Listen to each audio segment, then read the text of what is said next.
Hello everybody and welcome to the channel. Today we are going to be talking about how to figure out and write an expression in factored form of this polynomial to the least possible degree using a graph. Basically, I'm going to do two examples. Hey, when given a graph like this, you are able to figure out which equation is given from this information that they give you. Well, there are a couple key things that you have to look for. First, these x-intercepts, where our graph passes the x-axis. So it is these 4 points right here in this problem. Well, how you're going to get your equation, it will be y is equal to a. We're going to figure out that a in a little bit, but in factored form you use these parentheses. Well, this point right here, this x-intercept, is at -4. Well, to figure out what goes within the parentheses is to say, hey, if I were to plug in -4 into my x value, what would make this set of parentheses equal to 0? In other ways, think about it. What is the opposite of -4? What is the inverse? Well, the inverse of -4 would be +4. So that's why we would put x plus 4 within the parentheses. That is how you figure out factored form. This is the key idea with factored form, is to figure out these x-intercepts, these points right here. Well, the next one is at -2. Well, if I were to plug in -2 for this x, what would make this set of parentheses equal to 0? Well, you'd figure out the inverse of -2, which would be +2. So it'd be x plus 2 within the parentheses. You do the exact same with it at 2 and with it at 3.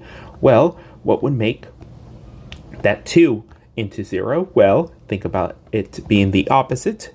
It would be x minus 2 in this set of parentheses. And in the very last one, you would get x minus 3. Okay, that is the most work that you're going to be doing, but here you're not fully done. You have to figure out what is the change of this graph. Okay, what is the change of this graph? That is what the a is signifying, and you have to do some math to figure out this a. How do you figure out this a? Is that you will be using the y-intercept. This point right here where it hits the y-axis, that point is at 0, -4. That 0 will stay the same, which is useful in order to make this problem not as difficult, but that -4 can change depending where this point is on the y-axis. But here it's at -4.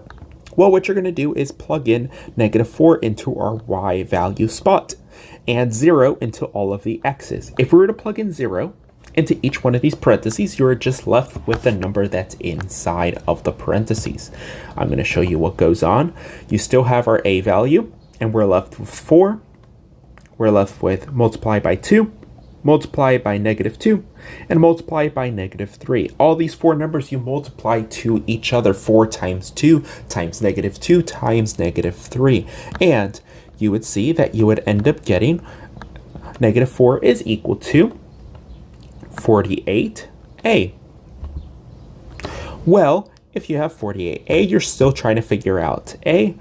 Here you have multiplication. You have to get rid of the multiplication. How do you get rid of it? Is by dividing both sides by 48. We're very, very close to being done. You have a is equal to -4 over 48. Here you have a fraction that is not fully simplified. Some people might get a little picky. Well, how to simplify the fraction? What is the biggest number that goes into both of them, the numerator and the denominator?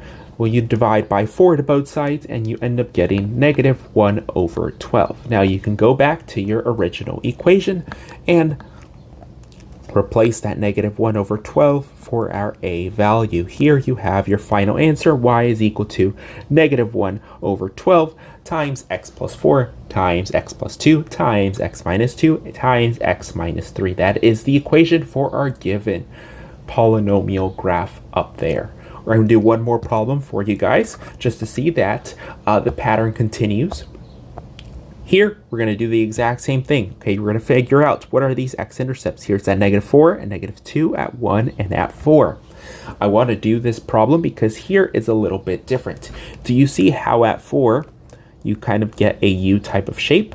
Well, when you see a U shape, that is a parabola, that is an x squared function, and you're going to see why that is important in a little bit.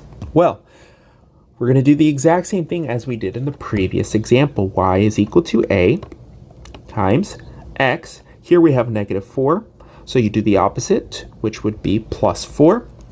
Second set of parentheses, you're at -2, so you do the opposite of -2, which would be +2. Your next x-intercept you have at 1, positive 1, so you would do the opposite. So it'd be x minus 1 in this one.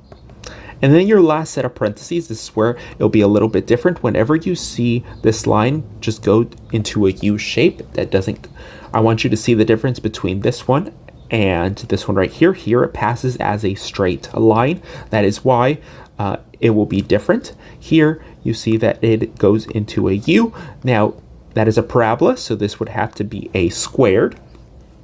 And this would be x minus 4. Okay.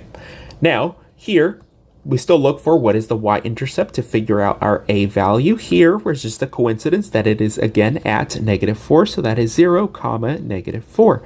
This -4 you would plug into your y value, so it's -4 is equal to, if you were to plug in 0 to all of these, the x's kind of just go away, and you're left with a times a lot of values, which would be 4, 2, -1, and where you have to be a little bit careful with these, if you ever see that kind of U shape, that parabola shape, this would be -4 squared. So you would just multiply -4 twice.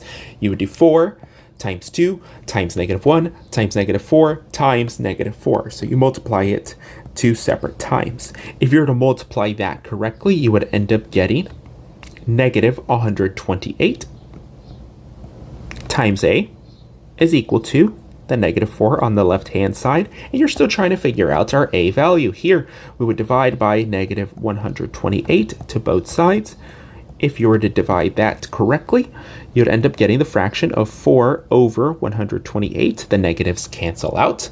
Here, you could still reduce this to simplify this, so you can divide both sides by 4 over 4, and you would get 1 over 32. That is your fraction as simple as possible. You would go back to your original equation, replace it for a, and you have your final answer. Y is equal to 1 over 32 times x plus 4 times x plus 2 times x minus 1 times x minus 4 squared. Okay, the difference between this one is the shape of your graph. When it passes through that point. Here, it doesn't go to the complete other side of the y-axis. It kind of goes back into a U shape. You see that parabola shape? That is where that 2 comes from. So if you see that within your graphs, do not forget to put in that squared. I hope that was able to help you. Hopefully this cleared up this topic of trying to figure out and write an expression in factored form for the polynomial of least possible degree graph below.